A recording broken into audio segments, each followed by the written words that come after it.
$500 scholarship for KNEA, and there's also one for KNEA, and there are some other enticing ones. So let's look here in our Teacher Education Information Center and take a peek at scholarships. Right here, topic 11, apply now. It's highlighted. All you have to do is click right here, go to a Google Doc to apply, and then send in 2 letters of reference. Now, they're not all $500, but, you know, this is some good book money here. So, you need to look at these and look at the list and see what applies to you. I'm trying to think if this will show us the list. I might need to go to the document. Yeah. Some of these are kind of generic, and you can see your deadlines next week. The Alex Burris, you read each one of them and you see which ones you might be eligible for. The Burris is one that's kind of generic to an education major. His widow is our admin in the PERC office with right down just the next door down from the ed office, Pamela Burris. And the Robbie Jones one is a little bit more towards athletes. KNEA, of course, you need to be a KNEA member.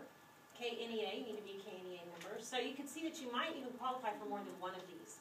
Randquist is kind of a generic education major type scholarship.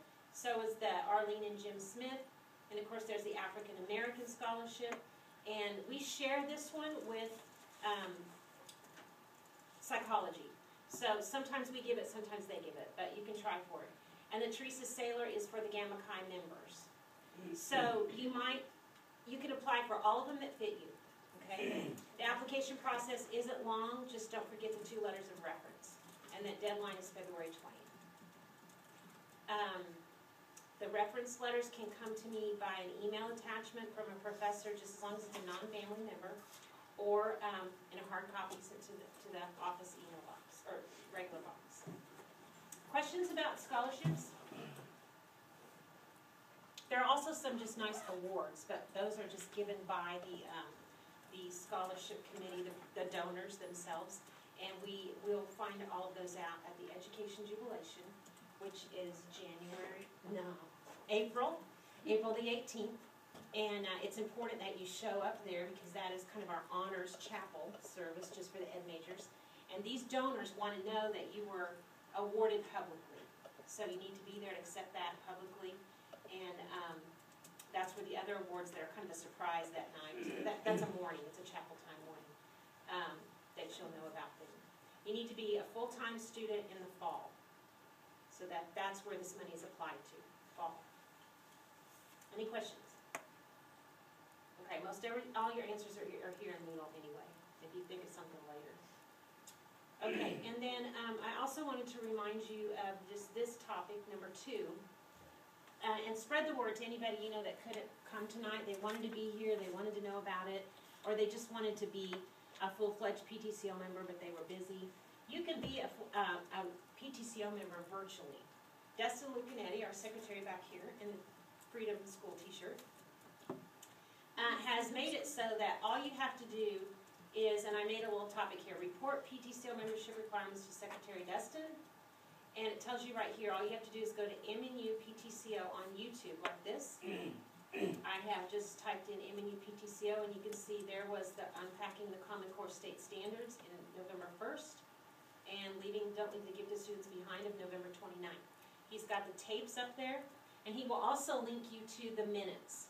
So virtually you can attend any meeting now. You just need to go watch the tape, read the minutes, and tell Destin you did it. It's an honor system. A lot of great information, okay? And then the other things you need to remember would be to report, and again, you can do that by email to him or just as you walk in. If you're not here, just email him. That you helped with the bake sale in the fall. That was our fundraiser in the fall. Anything you were asked to do, like to help sell or to bake or whatever you did, make sure he knows you did that. And then there'll be another fundraiser this spring. Participate in that, whatever's required of you there. And report a couple of community service hours each semester to Destin. Then that means at the jubilation you would get to be awarded a certificate of membership, which is just a piece of paper, but it tells a lot for you on your resume. Okay, and then one last thing I need to ask you guys about. For community service hours, we have been asked as PTCO to host a bunch of future educators. They're coming to our campus from Olathe high schools. They'll be here on March the 1st.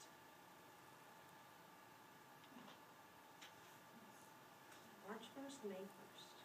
Ooh, I hope I have that right. Let me check my phone on that just to be sure. But when they come, they're going to be here from 11:30 to 1.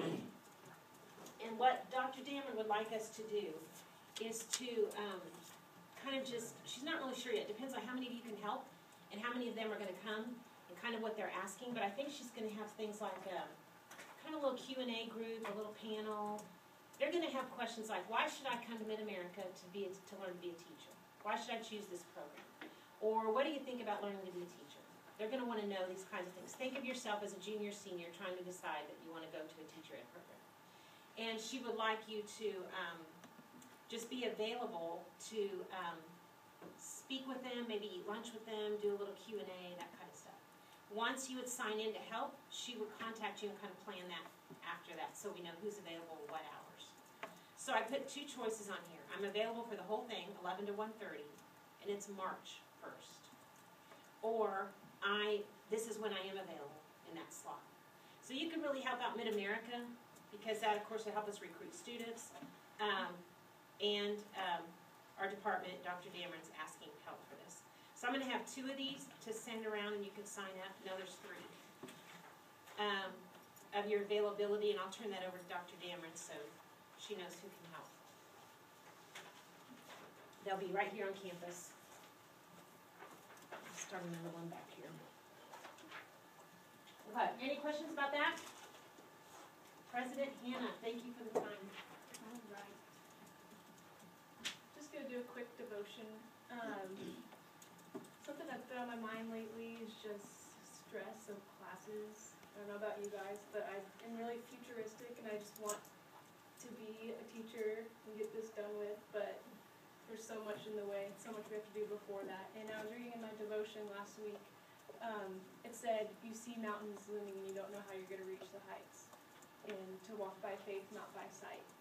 And it just reminded me of where we're at. A lot of people probably feel this way, that we just see the big picture, but we don't look at the little steps that we need to take to get there. And we just need to trust that God's going to lead that for us. So there's the verse from 2 Corinthians 5:7, for we live by faith, not by sight. And I'll go ahead and pray. Dear God, thank you for this night, and I thank you that we can get here all together and have this meeting. And I thank you for Freedom Schools and our speakers, and thank you for just this time that we have together, and bless it. Thank you. Amen. And now we will do reports from our members. Dustin, do you have anything to say? Most of what I would wanted to say, Dr. Lamar already covered. I don't know if she actually covered the YouTube video stuff. I actually emailed her a link to the YouTube channel for MNU PTCO. It's not up, but I'm pretty sure she'll put it up on the TIC webpage. So you can look at all of the videos of these meetings on one page instead of having to look for it on YouTube. Other than that, I don't have anything else to report. And for treasurers? Last time I think we reported part of Big Cell, but now we have a grand total, and that was $194.40. So we're pretty good. And so that brings us to our total of our PTCO account to $1,958.72. And community service, Jennifer? Okay. I don't know if you know Aaron Jackson. He's the ASG, Director of Student Ministries. He's putting together a community service project from, I think, 4 to 6 on Wednesday, March 27th. And they're just going to go around to 3 or 4 different people's houses, elderly people, or just people who can't get outside and do yard work, paint, landscaping, just to keep their house up. So He doesn't have all of the details yet, but as soon as he figures all of that out, he'll email me and we'll put it up on the Teacher Center website. And then also, this isn't community service, but if you want to work more experience working with kids or something you put on your resume, there's a daycare called Little Wonders. It's just kind of behind the apartments by the fire station up Merlin, and they're hiring, and they need to hire like really bad right now, so because a lot of people went back to school. So if you're interested in a part-time job or a couple nights a week, you can talk to Jenna or myself afterwards. And Katie was, what were you gonna say this fundraiser? So the fundraiser that's in this semester is a coupon booklet that I'm gonna put together, and it's gonna have things.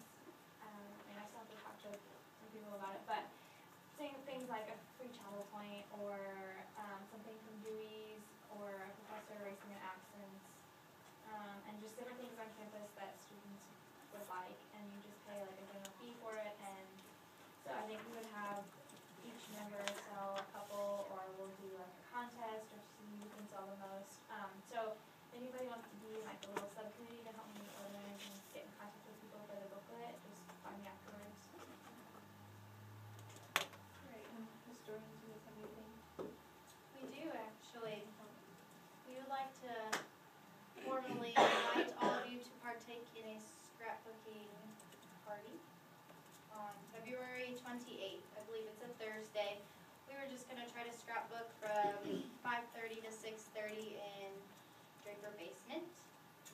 And bring your own snacks. We'll have some beverages available and just scrapbook away for a little bit. Fellowship. Alright, great.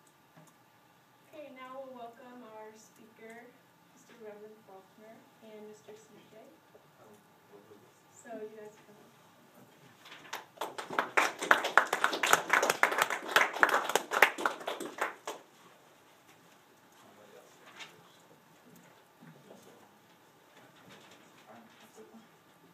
How's everybody doing?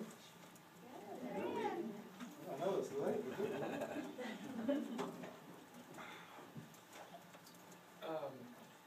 Well, good evening, everyone. Good evening.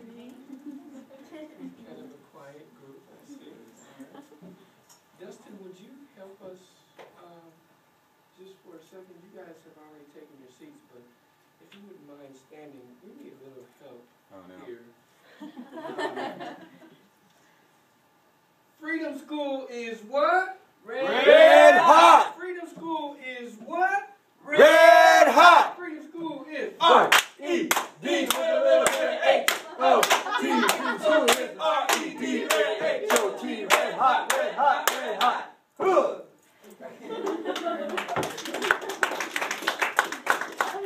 That's something when we come into the classroom and our students are kind of lethargic and not really seeming to get with it, that we can do right in the middle of class and get the energy level back up. Now, sometimes you don't want a whole lot of energy, but it's a image breaker that sometimes you need to kind of break the monotony of the classroom and get people charged to keep on, make it through that afternoon. My name is Reverend Faulkner, and I'm the Executive Director of the Kansas City Freedom Schools Initiative. And tonight, with the help of these three, we're going to tell you a little bit about Freedom School. I don't think we can tell you about Freedom School. It's something you have to experience. And we're going to do our best to tell you about it and maybe show you a little bit of it in action, in operation, but really you have to experience it to really get the feel of what it is. Freedom School is a national movement. It started out as a reading program in the 60s. College students would return to the South to teach the young children how to read. I'm not going to go into a whole bunch of the history tonight, but I want to open up with about an 8-minute video that kind of lets you see Freedom School in operation. I don't think Ashford or Dustin has even seen this video yet. It's hot off the press from this past summer that we had at Freedom School. So, will somebody help me with the... Established in 1995, the Kansas City Freedom School Initiative continues to thrive, promoting its vision of creating a supportive, nurturing environment that sets high expectations for children, strengthens their sense of self-worth, and lets them know that they are loved and valued every day.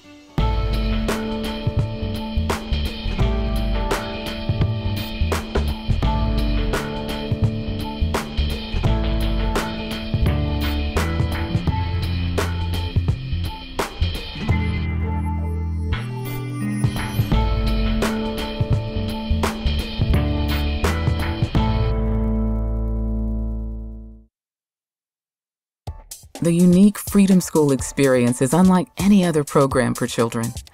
It promotes a healthy lifestyle and combines the pursuit of educational and moral objectives with opportunities for the unbridled energy of the young scholars to find an outlet in a series of positive activities that fulfill a need for youthful self-expression.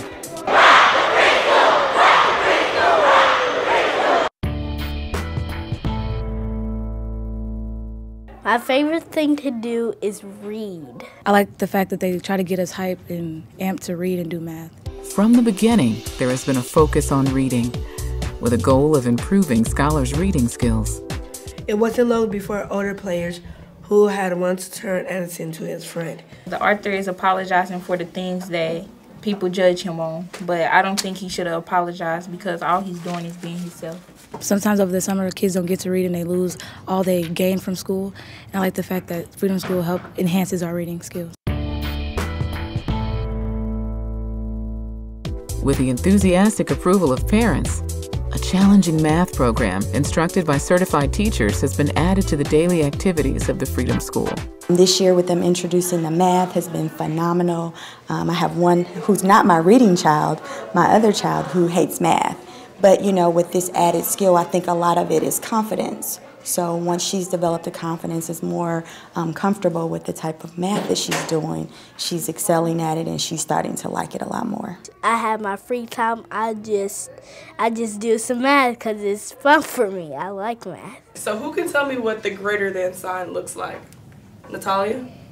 Greater than sign looks like it's going this way. Yep, very good.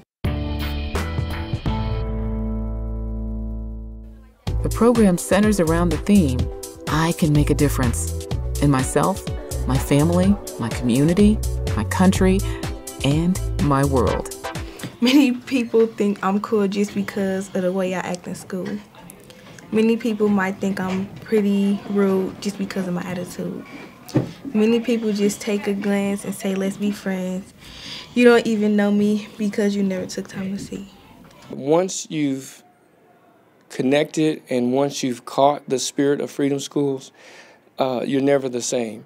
Whether you're a scholar, whether you're the parent of a scholar, whether you're one of the servant leader interns or a staff person in the office, there's a spirit about Freedom School that can't be described.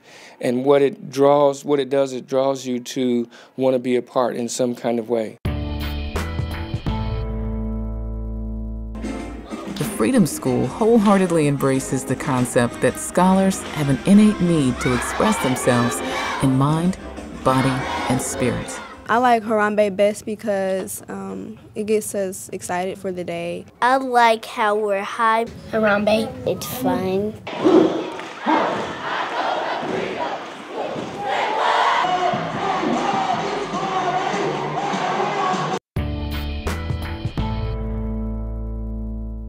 Parental involvement has always been one of the Freedom School's cornerstones of success. Regularly scheduled parent meetings offer parents the opportunity to improve parenting skills and to participate in their child's Freedom School experience. We got some packets we'd like for you to pick up before we get started to explain what's in the packet. And that way you'll see what your children have already done and we can let you take it home. The opportunity to do reading and math over the summer and having that academic benefit is stellar. To know that they can do that throughout the summer and then go back to the school year right where they left off. Whether it's socially, whether it's mathematically, reading wise, I've seen growth in other people who have, experienced Freedom School in the past. So, it just seemed like the right thing for my daughter to do. I see the benefit of the Freedom School program as being an educational tool, and it to help with reading, learning, and interpersonal skills. I loved Freedom School from day one. I started actually in kindergarten, and I was there for 5 summers. And the summer we left, I was begging my mom to come back to Freedom School. It really did make a big difference in my life. I met so many people through this program, made so many different connections, and got to see so many different things. Freedom School has changed my life. Having had a positive experience early on as a part of the Freedom School family, it is not surprising that many who started as scholars return as maturing college students to be interns and enthusiastically pass on the lessons that they learned from their Freedom School experience. They become willing role models, displaying a level of energy and exuberance that matches that of the young scholars.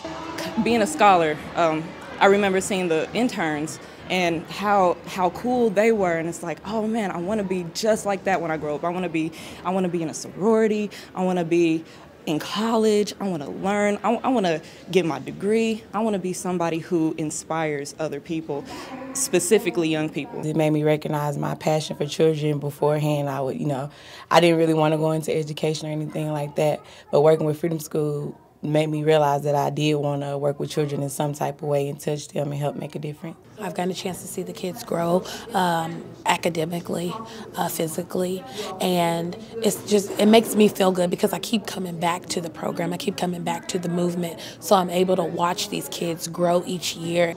We believe that all children can learn when they are surrounded by knowledgeable and caring young people and adults in a safe, clean, and intellectually stimulating environment. The Kansas City Freedom School Initiative continues to cultivate young minds, to create opportunities to allow them to experience self-growth, and to be supportive of parents as we strive to make a difference in the lives of children. I think emotionally, the language of the chants that tells them that they're special and that there's increased self-esteem is magnificent.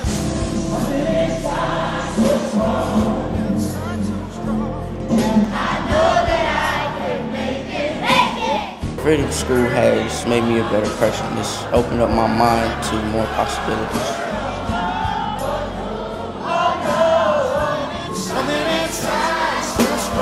If this program was offered year-round, I think that would be great.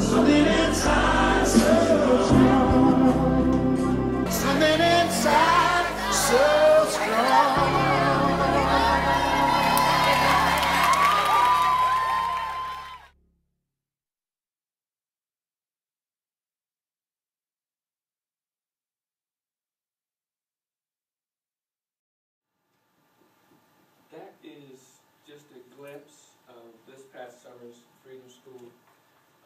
I do have a PowerPoint presentation, but after watching it, I think it would be boring to go through. So I'm just going to talk to you. Freedom Schools is a part of the Children's Defense Fund. Mary Wright Edelman is the founder, and she actually took the Freedom School concept from the 1964 Civil Rights Act, Children's March, and rebirthed it in 1993. First Freedom School in her hometown of Venicefield, South Carolina. A couple of years later, the Mount Pleasant Baptist Church in Kansas City, Missouri, hosted the first Freedom School in the Kansas City metropolitan area. So we have been around in the community, Kansas City, Kansas, Kansas City, Missouri, since 1995. We're going into our 19th year this coming summer. So we've been around for a while. We're the second longest running program in the nation. There are approximately 150 or so freedom schools across the country that represent 27 different states. Kansas City at one time was the largest. We had as many as 19 sites at one time and was serving almost 2,000 children. This past summer we were down and we served at 7 sites and we served about 960 students. Freedom Schools is a summer program that is designed primarily to reduce that summer learning loss that sometimes our students experience when they don't have high-quality summer enrichment programs to attend. It's designed to reduce that. But we have done assessments that have actually shown us not only does it reduce it, it eliminates it. In a lot of cases, the students show significant gains over the summer. It's a 6-week program, Monday through Friday, 8 a.m. to 4 p.m. The students are reading about 2.5 hours of that day. There's afternoon activities where they have mind, body, and soul, different activities that deal with the mind, the body, and the soul. And they have field trips. We try to do a field trip once a week to apply what they're reading in their books to the hands-on experience. And I had a couple of slides where we've done some field trips that were directly related to what they were reading in their books. It is a award-winning curriculum that we use called the Integrated Reading Curriculum. It's designed by the Children's Defense Fund. The Freedom Schools movement, as we call it, is an intergenerational model. What you saw on the video is an indication of how Freedom Schools is different from your regular school. The kids that come in the summer actually want to be there. Sometimes that's different from your everyday Monday through Friday school day. They don't want to be there sometimes. We don't find that very often in Freedom Schools because we make the learning fun.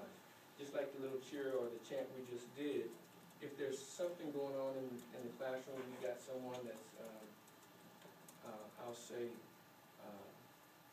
disruptive, we may stop and do a cheer or a chant, and that gets them plugged back in. And after that cheer or chant is over, they've been redirected. And so Freedom School has a little different approach to our teaching than what you would see in a normal classroom. In fact, you are probably not learning what the Freedom School staff learns in their 3 weeks of training as far as classroom management is concerned. Now, that's a big issue always, particularly with the little bitty baby kids, but sometimes with even the bigger kids, classroom management. But we learn in Freedom School how to redirect by various tools that are unconventional when it comes to teaching in the classroom. And I'm going to, in just a few minutes, let these guys talk to you about their own personal experiences. But I wanted to give you sort of an overview of what Freedom Schools is. It is a program that is not cheap. We run for 6 weeks during the summer. We provide a breakfast, a lunch, and a snack. And each of our sites has 100 students. And we have a classroom ratio of 1 to 10. And that's where I think the secret is to our effectiveness. We don't have big old huge classrooms. And I'm praying that each one of you, as you go into your own classroom, won't have 30 students. But you'll have a smaller number that is more manageable. I don't care how good your classroom management skills are. When you've got 30 students, it's a handful and it's a big job. But when you've got 10 students, a lot more easy to manage. And this last year, we added certified teachers. As I was starting to say a few minutes ago, the program is an intergenerational model.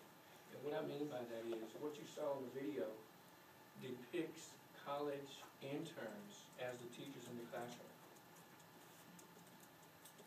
Students who are in college, whether they're education majors or not, they just have an interest to work with children, come into our program. They don't have to have any prerequisites of degree, desire, or any of those restraints or restrictions. We just say you have to love children.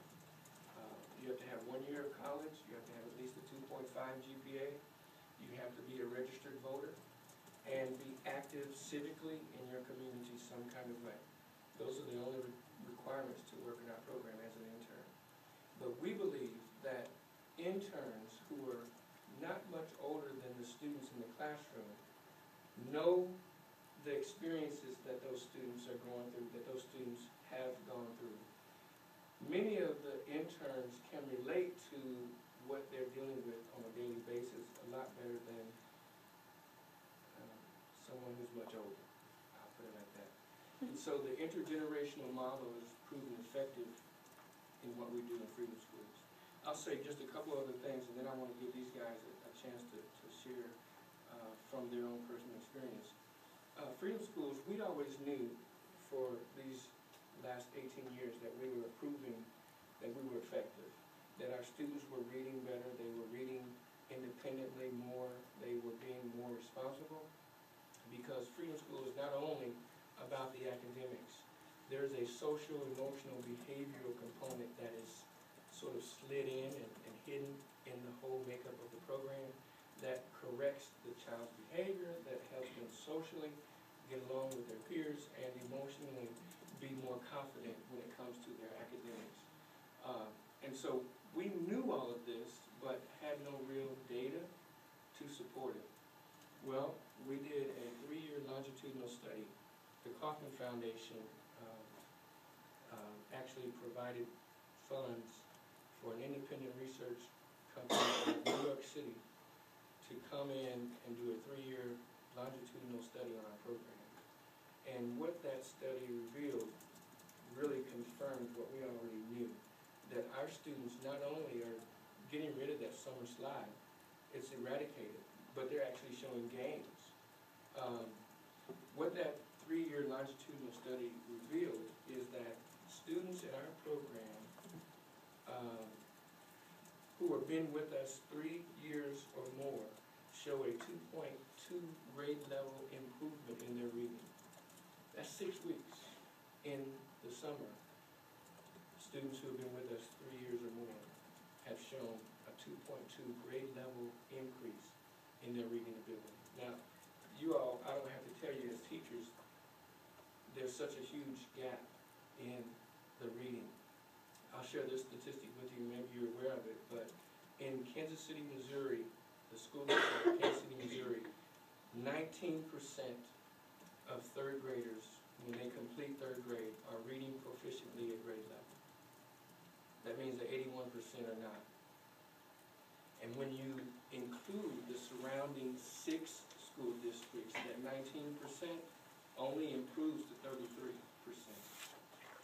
So what that suggests to me is that, so what we have done to address that is we started a Saturday Reading Academy. And the Saturday Reading Academy is specifically for kindergarten through 4th grade. And we're focusing on those key areas that the core standards for communication arts talks about: phonemic awareness, phonics, you can name it. That's what we focus on in our Saturday Academy. It's for 3 hours, 9 to 12, and all we do is read. There is a small element of writing that goes on because they're not teaching cursive anymore. In fact, a lot of times they don't teach writing anymore. It's all this technology where you get on the computer. And so students can't write anymore. And so we do a small part to writing in our Saturday Academy. And this is the second cohort for our Saturday Academy. And I brought just a handout to kind of give you a program design of what our Saturday Academy looks like. We have had a number of people come through our program looking at what it is that we're doing, because we are seeing, and all of this is anecdotal because we have not had necessarily a research study done in the program. My student was qualified for Title I program because of her reading deficiencies. They kicked her out because she's doing so well. We have had students who were 4th graders reading at pre-primer. That was their level. And if you know, pre-primer is around 200 if you were to score that out. What we have seen from last semester to this semester, those fourth graders and third graders that were reading at pre-primer have increased their points 50, 75 points. And you all know better than I, that's huge. In 3 hours, once a week. But these are the things that Freedom School is doing to address these issues. The other, I said I was going to say two things. That was one, the Saturday Reading Academy. The other thing that we are doing as a current initiative is we are starting this summer, for the first time, what we're calling a pre-kindergarten boot camp. When we look at the statistics, and these are statistics that were put out by the Annie Casey Foundation, you're not familiar with them? You can go online and read these statistics, I'm not making them up. The Annie Casey Foundation was the one that did the research data on there being 19% of third graders in the Kansas City, Missouri School District and 33% of third graders within the metropolitan 6 other school districts that are reading proficiently at grade level. We said in our thinking that if by the time they get to fourth grade, we all know there's a shift in the educational approach. Kindergarten to third grade, you're learning to read. After third grade, you read to learn. And if you never picked up those basic skills of learning to read, when you get to fourth grade and you're expected to read and learn, you're going to fall even farther behind. And by the time you get to 8th grade, you're 2 to 3 grades, maybe even 4 grades behind. And by the time you get to 10th grade, when you can, you drop out. And so what we decided we were going to do is we're going to focus on these little bitty babies. Last summer, this is a true story, and these guys will share their own experience. Last summer, we found that a large majority of our students that came to us, and we have students that come from all over the metropolitan area. I don't want you to think that this is just an inner city, urban core issue. We have students as far as Bonner Springs, and as far as Raymore Peculiar that come into our program, Raytown, Independence, Lee Summit, Blue Springs. We had students that came into our program last summer who did not know their name. I'm talking about the little babies, kindergarten and first graders. Didn't know their name. Ashford, when the teacher's giving attendance, nobody raised their hand. Ashford, is Ashford in the room? Nobody raised their hand. By the time the teacher got through the list of students and she said, okay, who did I not call? Ashford raises his hand. She's like, well, what is your name? Ray Ray. What is your real name? Ray Ray. Because that's what he thought his name was, his nickname. That's all he was ever called. So we were just outdone by the number of students who did not know their name. And then when you think about those who didn't know their name, there was others who didn't know their colors, that didn't know their shapes, that didn't know their numbers, didn't know their alphabet. These are kindergartners, first graders. And so we did we asked kindergarten and first grade teachers to come and help us. And we asked them 2 questions. That's all we wanted to know, 2 questions. What is it that you're seeing students come into your classrooms with it? What are you seeing as the students come into your classroom as kindergartners and first graders? And they gave us a whole list of things that they were seeing. The second question we asked them was, what would you like to see your kindergartners come into kindergarten already knowing? What would you like your first graders come into first grade already knowing? And we know what's expected according to Common Core standards. But it's different really on the battlefield. And so we got a wealth of information from this think tank that we did with kindergarten and first grade teachers. And that prompted us to begin what we're calling this Kindergarten Readiness Boot Camp. It's going to be for kindergartners who will be entering kindergarten in the fall. So over the summer, they will have this learning experience that will be unique and unlike anything that they have had up to that point. We're going to concentrate on those students who have not had a Head Start background, if they haven't been to Head Start. Now, We're not talking about mom and pop babysitters or other type of daycare programs. We're talking specifically if you have not had a Head Start prior experience, we want you. And we're going to teach them the very basic things that we got out of that think tank of teachers. How to say their name, how to recognize their name, what color is red, what color is blue. We're going to teach them numeracy, and we're going to teach them letter recognition, the very basic things that they need to know, because by the time they get to 3rd grade, if they have missed that, it's an uphill battle. And what we've seen last summer is that kindergartners coming into the program are already a year behind.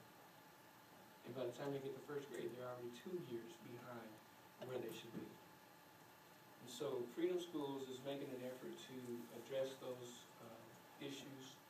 Our program is one of many that are out there. I tend to think it's the best because I work there. But even if I didn't work there, I would probably still say that this program has some great qualities, and we see great results.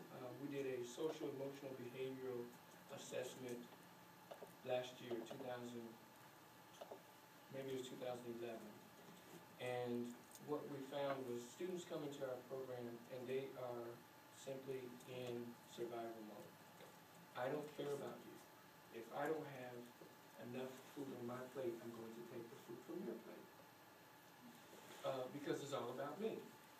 And what we found in this social emotional assessment is the SSIS. Y'all may be familiar with that assessment. It's a great assessment tool. I can't tell you what those letters stand for, but it's the SSIS, social something. Anyway, this assessment was done by independent research, Kansas City Area Education Resource Consortium, and they are an organization made up of KU, University of Kansas at Lawrence, University of Missouri at Columbia, and University of Missouri, Kansas City. Researchers from each of those 3 organizations work on the data and compile the results of information that is done. And they came in and did this SSIS assessment, and we found, one of the things that we found was the empathy of our students when they come to us is very minimal. They don't care about anybody else but themselves. But through the course of the 6-week program, their empathy improved. There was no focus that we had on improving someone's empathy. It's just built into the program model that made the difference and is making the difference in our students. I've talked way more than I intended to, but I wanted to kind of give you an overview of the Freedom Schools program. We have, last year I came and had the opportunity, Dr. Lamar, thank you again for inviting me this year, had the opportunity to speak to a group just like this, and we had, I think, 3 or 4 people who actually became interns that summer, and Ashford was one, Dustin was another one, and Leslie, I don't know if you guys remember Leslie, was the 3rd one. And this is the time that I wanted to kind of give to these guys to share with you, number one, who they are, how long they've been with the program, and what their experience has been in working with Freedom Schools. Whoever wants to start. Well, my name is Ashford Johnson. I've been with the program for 3 years, going on to my 4th year now. Yes, I do plan on working here this summer. I just graduated from MNU this past May, so I'm kind of fresh out of the box. These were my old stepping grounds just a couple of months ago. But as far as applying with much information, some information I didn't even know myself from Reverend Faulkner, but what I would share with you was that the resources and the experience and the practicality of what Freedom Schools has brought to my classroom now, which I teach at Santa Fe Trail now. And so the main thing I would say that I've gained from Freedom Schools is just the IRC, the Integrated Reading Curriculum, and just that natural classroom management that you have to pick it up if you're in a classroom. We can go through the book. I was looking at the old classroom management book back there, and I was just like, looked through that a couple of times. And then I just kind of thought to myself, like, honestly, I look through there and I get the strategies, but the best practice that you get is when I came to this program, and my first summer there, I was just like, it just naturally started applying, and naturally just all started making sense and just connecting. And so it just made a lot of sense to me then. So I would say definitely that Freedom Schools, you know, being in Mid-America's education program was what gave me the idea and the data of being a teacher. But as far as the practicality of it, Freedom Schools is the best route to take. If you've ever heard of it, or if you ever want to become a part of it, it is probably the best route for you to take as far as being right here in Kansas City and knowing about it. Shame on you if you don't take advantage of it, because I feel like it is the best equipment you can use as far as going into the program. And I'm a language arts teacher now, so I honestly used some of the books that I've read from Freedom Schools into my classroom, which was perfect. And a lot of teachers are in awe over that because the whole Common Core turnover that we're coming to covers a lot of that realistic nonfiction expository reading.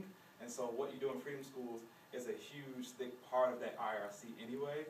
And so I found myself like using all those resources like in my classroom. So I'm kind of cheating, but I'm kind of not, because it's what I'm supposed to do anyway. And so it's just been great to have that, because I'm just like, wow, I want to teach this level again because I can just use those books again next year. And some of those other teachers, they've been reading, you know, not other teachers, I don't want to say that, but some of the same books that I read when I was like in elementary or middle school, those same books are there. And I'm just like, oh, I hated that book. I was like, I don't want to do that. It's all long and dry and still don't like it. So I started using some of those books, and it's so much more relevant. Like, they love it so much more, and it's exactly what the reading and the curriculum is coming to anyway. So I just realized that, man, like, there was so much more to this Freedom Schools component that I didn't even consider, that now I'm starting to appreciate. And so I would highly recommend you going there, because it's very applicable to being a teacher. And my first year, I honestly didn't know what to expect. But I come into a classroom, let's see if I can remember this. 7 Hispanic students, 1 African American, 1 Japanese kid, and 1 Caucasian. Is that 10? Anybody mad? It was 10, we'll just call it 10. And so with that experience for me, it was just like, that was my first classroom. You know, I still remember all of them, remember all of their names. And it's just cool to have, because I was going through my old MNU mailbox yesterday, and I saw this one in there that said, "Sup, bub?" And it was like my scholar that I had for my first year, he had emailed me. So I was like, oh my gosh, I'm emailing back. And so just those connections that are probably, quote unquote, inappropriate in public schools, you can have that at Freedom Schools. It's not nearly as frowned upon. And I know some of my scholars, like after Freedom Schools that day, they've had like a baseball game or a football game or some family event going on. And their parents or them, they'll invite me to the event, and it's no holds barred. Like, you come and support them, or you don't, and then they'll ask you the next day, why weren't you at my event? I invited you. You asked me to invite you, I invited you, don't come. So just to be able to do that and to have that experience and to have that connection with them, it's an awesome deal, because I'm telling you all as teachers, once you become in that transition of being an educator, it's hard to be as close. It's more risky. I mean, I still do it now, but it's a lot more risky, a lot more hoops to jump through. So I'll highly advise you to become a part of Freedom Schools, to apply what Joe, I know, is equipping you with. The woman has so many tools. I'm still pulling them out. And so I would highly advise you to start using those tools as soon as possible, because the sooner you use them, the sooner you'll figure out which ones work best for you. So that's all I'll share. And if I have anything else to share, I'll just kind of interject on Jessica. Hello, everybody. My name is Jessica Williams, and a little bit of background. I was born and raised in Kansas City, and then grew up and went to college, and graduated from the University of New Mexico in this past May. And now I'm back in Kansas City, and I'm enjoying very little responsibility at this moment. So basically, I said all that to say that Freedom Schools, like from what you saw on the video, there was a lot of people who said Freedom Schools changed my life. Well, that was true for me. I grew up in Freedom Schools, started in 1995 when I was 8, and I'm now 26 years old. And was a scholar, that's what we call the students, scholars. Was a scholar until I could not be a scholar anymore, and transitioned into a junior intern. That's basically something like a TA as a teenager. And took a little bit of time off, and came back to Freedom School and became an intern. This past summer was my 3rd year being an intern. and I'm now an EBT, which is an elevator trainer, and that's on the national level. Ashford is also an EBT. An EBT is someone who helps to train other interns and site coordinators and project directors on the national level. So from all the way from California to Washington, D.C., I guess. So yeah, I've been a part of Freedom School for a really long time in different capacities. So I guess my experience with Freedom School is a little bit different than Ashford's. I'll just come from a scholar's perspective. So my desire to go to college in the first place, and my desire to even continue to be involved in Freedom Schools was because of the interns that were teaching me as a child.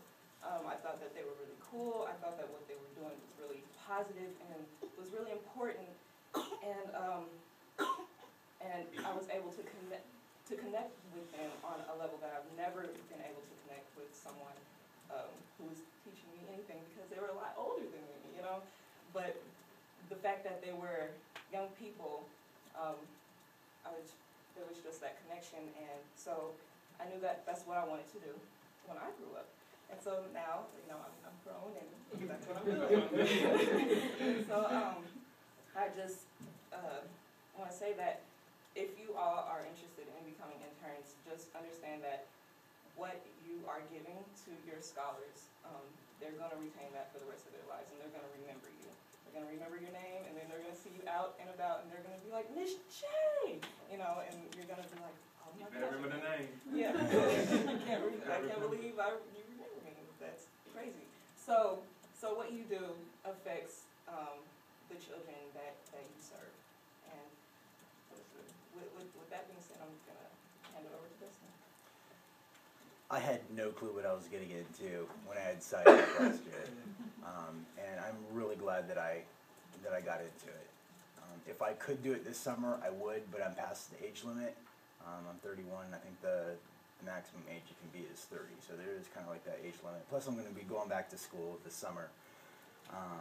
But I was so nervous because I had never been into a classroom, you know, full time with these students. I didn't know, any classroom management skills. You know, I just, had one practicum, before that, and all of a sudden I was stuck with 10 students of my own.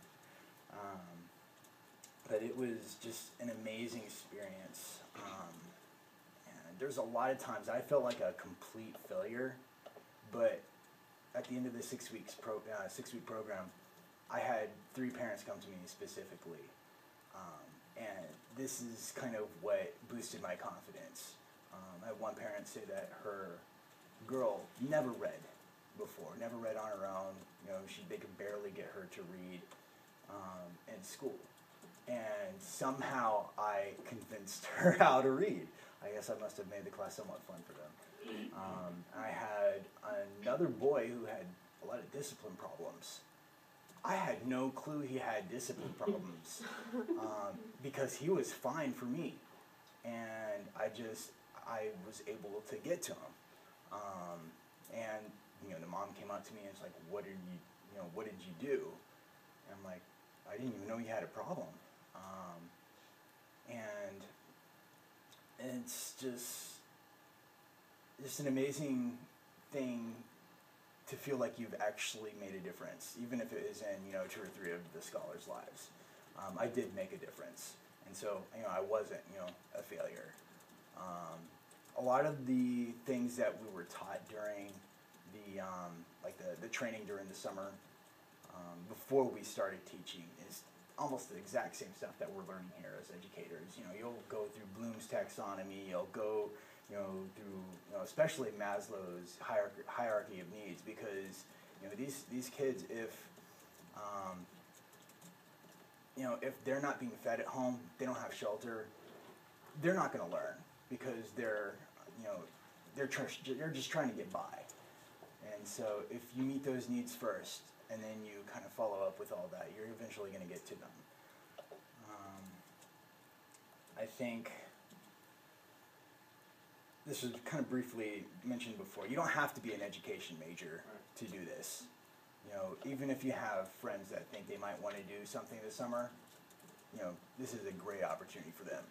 But as education majors, you're going to learn some awesome, you know, techniques and skills, stuff that you'll probably use in your classroom too. And it's just an experience that you probably would never get otherwise. I want to say real quick, just kind of sidebar. So I was an architecture major. I majored in architecture and minored in art with an emphasis in art studio. So I wasn't an education major at all, but I found it really beneficial to actually be teaching. So as I'm talking to you guys, you know, I'm not an education major, but I'm talking to you because I learned how to speak, you know, in front of people. That's just that. Yeah, and one more sidebar. As far as the classroom management piece goes, like this one's talking about, you will notice there is a huge difference. And also, as Reverend Faulkner said, just that atmosphere of Freedom Schools, that kids are being able to get up and do Cheers and Chants, and Harambe is, you really can't teach it, you can only experience it. It's the truth. And I've learned how powerful that was, and so even at my school now, they know that Monday, Wednesday, Friday, you know, the first 5 to 7 minutes of class, in Mr. CJ's own little crafty way, we're going to get some Harambe time in. And so we don't really get to have the whole read aloud and motivational song and all of that, but we've kind of condensed it in a way to where they definitely know, like, if Freedom Schools just happen to come to SFT, like, our team would definitely, like, be ready. Like, you know, they're loaded. And so they kind of know what to do. But I found that to be something kind of cool because it was interesting to me. One day, my first day, I was absent. I didn't have even left on, I don't even think I left it on my sub-plans for Harambe. And then I came back the next day, and my teacher let me know, and she was like, Harambe was awesome. I was like, what'd you guys do? And then they were like, another teacher came in, and she was like, hey, do you know your kids still did Harambe for her yesterday? And I was like, they kind of just let it themselves? And she was like, yeah, they did. They just kind of walked us all through it. And she was like, they taught my kids how to do it, and now we're doing it in my classroom. And so this might just be some chain reaction or this intergenerational leadership that just kind of naturally happens. So I'm assuming that the team of kids that we have, they're going to go to that 7th grade and carry that on. Then go to 8th grade and carry that on. And then another teacher sent me an email last week that I thought was kind of funny, but they were just like, Hamster CJ, do you have any of those Cheers and Chants typed up? Because my kids want to learn them too. I'm just like, oh yeah, working on that. I really wasn't, but you can't say no. And so like just that chain reaction, just to see how impactful and powerful it is, it's a huge thing. Is it on Common Core? No. Is it in any of your textbooks? Probably not. But is it probably the strongest technique I have in my classroom right now? Yes. Yes, definitely, yes. And the purpose of Harambe is to just, it's a peaceful healing term for let's pull together. And so it allows everybody to kind of get motivated for the day and motivate one another and just create a positive atmosphere. So it does exactly what it's supposed to do. My scholars do know exactly what it means, what language it's from, what the meaning of it is, and so that's pretty cool for them at least to have some background that we're not just doing it, but there actually is a background to it. And it does go a little deeper, but like Reverend Faulkner said, we're not going to go too much into the history there. So, does anyone have any questions for these guys or for myself? Guys and ladies? Do you think it's easier to incorporate it into the high school as well? Because it sounds like you can incorporate it with elementary school and middle school. So is there a way to incorporate something like this in there into the secondary? I definitely think there is a way. Well, you have to get to know your class a little bit first before you just go up there, jump to it, and start screaming Cheers and Chants. Probably so, because some of the high schools I know, they're just way too cool, way too intellectual to get. Even some of the 6th graders I have right now, like the smartest 6th grader on our team, when we do Cheers and Chants, she will the whole time and just look at everybody like they're crazy the whole time. And she's 6th grade. And so it's definitely manageable. Like I said, the power of Harambe is just something that you just never know who will affect. I mean, we're college students and we still love to do it, or graduated from college. So I definitely think there's a craftiness to it. But I'm going to be honest with you, it might be harder to manage with the secondary kids or the high school kids because you just have to let them open up a little bit, spread their wings and just fly a little bit. Like, everybody in here, we're in here to do this, to pull together a little more, so there's nothing to be bashful about. I think that was a very good question. We do see, we have 4 levels in our program. Level 1 is kindergarten through 2nd grade. Level 2 is 3rd through 5th grade. Level 3 is 6th through 8th grade. And level 4 is 9th through 12th. And so we do have 9th through 12th graders. And it is a little more difficult to get those older kids actively engaged in Harambe. But I think if you do the education part of where Harambe comes from,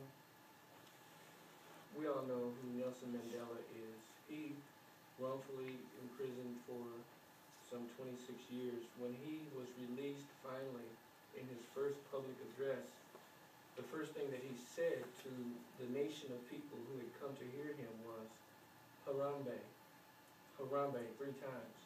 And it simply means, let's pull together, as they have said. And I think if you can really get into the deep background of where that comes from, it has a tendency to draw in those older kids because they understand the meaning of it more deeply. Anyone else? Ashford, I was going to ask you, besides maybe Harambe, what might be the second most powerful or effective component that you took from freedom schools and are implementing now? The books. The books and more of the, I mean, honestly, that's what it has been. And even just the positive atmosphere and the interpersonal component that we talked about, learning how to talk and learning how to connect, and remembering that, you know, one size doesn't fit all, and just being able to connect and understand that, you know, this kid's from here, that kid's from there, this girl's from here, this girl's from there. You know, it gives you that deep, immediate impact like that. And I mean, it wasn't, you know, something so pencil and paper, but I had that experience to realize that, you know, when I did have certain students that, you know, behavioral issues or maybe I needed some more anchoring strategies for smarter students, I had that practice already. I knew what to do. And so when it hit me, it wasn't so foreign or abnormal to me. I kind of knew what to do because of that freedom school practice. So I would definitely say the interpersonal piece and how to connect to your kids and how to connect to them cognitively before you connect to them interpersonally before you connect to them cognitively. Yes, have that vice versa. So that's the secret, right? I think. And just connecting to that heart first and then to that mind. I had plenty of practice with that freedom schools, and then definitely the books. Understanding my books, knowing how to teach them, and learning to do different activities with them that were very impactful. Not so much just read, respond, read, write summary, but doing different things with them that they're going to remember. I think a lot of our programs at various sites don't open the books for the first 2 or 3 days. They spend that time getting to know their students and allowing their students to get to know them. What Ashley was saying, I think, is the secret. I call it a secret. It's not a secret, but it's the secret to really getting the most out of your students. They have to know that you care first. And when they understand you care, and it's not just about open your book and read or do this math problem, when they understand that you care and there's a reason why you want them to open their book and do that reading or open their book and do that math, you get a totally different response. And so a lot of our sites spend the first few days just getting to know their students and allowing their students to get to know them. And I think that's a secret that we sometimes miss. I do want to add one more thing. Also, I know Joe's probably talked about this, but the whole cross-curriculum thing, like how to incorporate language arts with social studies or science with language arts and math with science, like Freedom Schools does a pretty good job of that, of incorporating, you know, some history and some social studies with some language arts. And so being with that program has given me that practice, and even during like afternoon activities, that's your time to kind of, if you want to ever try like some math games that you want to try in the future or some science games, that's your time to try to go ahead and get that practice with that activity so that one day when you do become that science teacher or that math teacher or that social studies teacher, you've already like practiced with some of these activities, so you kind of know, the trial and error of those activities because you've already practiced them with freedom schools. So I would definitely say the cross-curriculum piece is pretty bold as far as Freedom School goes. Another good strategy to use. Any other questions? Because we could go on and on. If they would be interested in this, could you give them more details, like how they would apply, or like what the summer might look like, or what they could tell a friend who might be interested? Sure. I see most of you have pencil and paper or computers. The application process is really simple. It's going to our website, which is that was on my PowerPoint presentation, but it's www.kcfreedomschools.org. Thank you, Mr. www.kcfreedomschools.org. Just go to employment and click on the site that you want to work at. And because of the economy and because of funding, we only have 2 sites now in Kansas. One of them is at the Oak Ridge Baptist Church, which is at 9301 Parallel Parkway. It's not far from the Legends, if that rings a bell for you. And the other site is Dustin and Ashford's site, Rainbow Mennonite, at 1444 Southwest Boulevard. Those are the 2 sites that we have in Kansas. That's not to say you have to work in Kansas. I'm just thinking because MNU is in Kansas, you might want to work in Kansas. But we have other sites on the Missouri side as well. And when you go to the website, you can click on that and see what those locations are. And you find an interest to work in one of the other sites, by all means, you can do that. We don't have any restrictions on who can work, who can apply. Even for our students, they can come from anywhere. So that's what you would do to apply. What the summer will look like, you'll need to participate in what we call the Carolyn Booker Skills Development Institute. It's our local training. It happens in the week of May 21st. And it will be 3 or 4 days that week, Monday through Thursday, Monday through Wednesday. And it's in the evening, so if you're still in school, I don't know, a lot of students are already out of school by then, but it's in the evening, generally from either 3 to 8 or 5 to 8 o'clock in the evening for those days during that week. Yeah. Is there any makeup time or where we play softball and we're in postseason that week and our games are in the evening? So you and I would need to talk. Okay. Because we certainly don't want that to be the issue that would not allow you to work. Okay. But that would be the first thing that you would need to kind of think about and plan for the week of May 20th, our local training. The following, well, actually 2 weeks later on June 2nd, you will leave Kansas City by bus and travel to Knoxville, Tennessee. That's where we have our national training. It'll be probably another 1,000, 1,500 students. College-age students from all across the country, as Ms. Jessica said, from California to New York, participating in this national training that will last 8 days, 7 days, 7 days, from Saturday to Sunday. Then you'll come back, and the following week you'll work at your site as what we call site-based training. You'll learn fire drills, tornado drills, or maybe CPR that happens that week.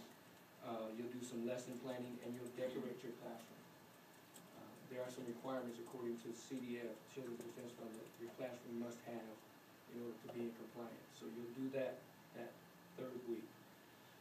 Freedom School this year runs from June 17th through July 26th. And so you would complete those 3 weeks of training, the local training, which is 3 or 4 days, the national training, which is 7 or 8 days, and then the 4 days of site-based training. And then the following week after that site-based training, the program starts. And a typical day is you arrive at 7:30 a.m., and we have what's called a morning focus, which is generally, as Hannah did, sort of a devotion. It's collecting your thoughts in your mind for the day. And then at 8 o'clock, there's breakfast. You eat with your scholars. That's real big in Freedom School. Everyone eats together as a family unit. At 8:30, you go into Harambe, which lasts 30 minutes. Harambe is a component, has 5 components and a motivational song that is made up of that. And then at 9 o'clock, you go into your instruction, your teaching instruction. And your teaching instruction lasts until 11:45 when you go into Dear Time. Dear Time is an acronym that stands for Drop Everything and Read. Everybody in our building is encouraged to do that. Custodians, the cooks, the office manager, the secretary, everybody's supposed to drop what they're doing at 11:45 and read. I don't care if it's a newspaper, if it's the Bible, if it's one of your classroom books, for 15 minutes. And then at 12 o'clock, there's lunch. 12 to 1 is lunch. And generally, the students finish eating so they get to go outside. And we don't have recess in Freedom School, let me just say. We don't do that. But from 12 to 1 is the lunch hour, and if they are finished in time, they can go outside for the remaining time of that hour period. At 1 o'clock, then you begin what we call afternoon activities, and that's, as Mr. Ashford talked about, mind, body, and soul. It can be dance, it can be art, it can be Girl Scouts, Boy Scouts, whatever, in those afternoon hours. And then your day is over as far as dealing with your scholars at 4 o'clock.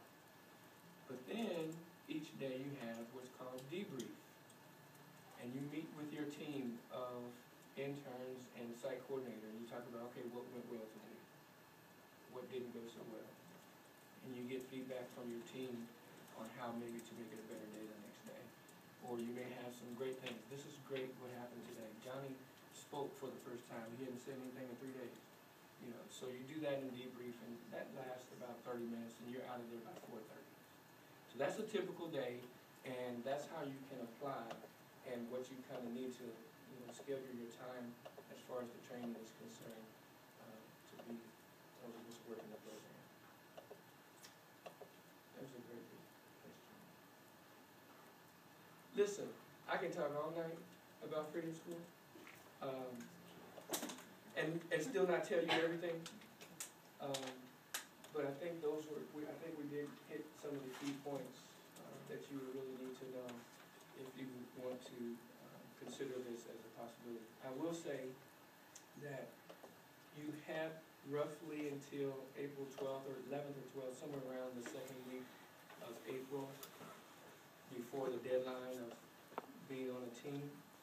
But that's a CDF, a national deadline. But I can tell you those intern positions go fast because we have about an 82% retention rate of our staff. So people who worked last year are coming back. So there's probably not a slot here or there because people return. But there are some slots available. And technically they don't have to be filled until that second week of April. But if you're interested, I wouldn't wait until then. And I've got a few business cards up here. If you have questions that come up later that you didn't get to ask tonight, my email's on there, my phone number's on there. I'd be happy to visit with you and try to get your questions answered. I did want to pass out, if Mr. Ashford and Ms. Jessica, if you would take these. I don't know that this is of interest to you, but it's just a program designed for our Saturday Reading Academy. We use a curriculum put out by Renaissance Learning. It's called Accelerated Reader, and the assessment tool that accompanies Accelerated Reader is Star Reader. And then for the little bitty babies, the kindergartners, we have what's called Early Literacy, and it allows us to determine exactly where that student is in terms of their reading level. We know if they're reading at 3rd grade, 4th month. If we know if they're reading at 2nd grade, 9th month. It tells us that specifically. But then it doesn't stop there. It gives us a prescriptive approach to how to address where that student is, what that student needs to work on. So you're able to know exactly where the student is and what their weak points are that they need to work on. And you'll get all that in the training that takes place before the program begins. Once again, I would just like to thank Dr. Lamar and Ms. Hannah Trucks for inviting Freedom Schools to have a bit of your time this evening. It's always exciting for me to come and talk about the program, so thank you for allowing us this time. Everybody's been attentive, nobody went to sleep or anything. Remember, Faulkner, don't give up on us. We still are looking at different avenues or across campus of how we can be a site right here at Mid-America, be a Freedom School site someday. I think that would be awesome. We do have some models across the country. If you go on CDF website, thechildrensdefensefund.org, you can look at the programs all across the country. And we do have some models where Freedom Schools are on college campuses. And so we would like to be able to bring that model to Kansas City, and we haven't done that yet. So you could be the first.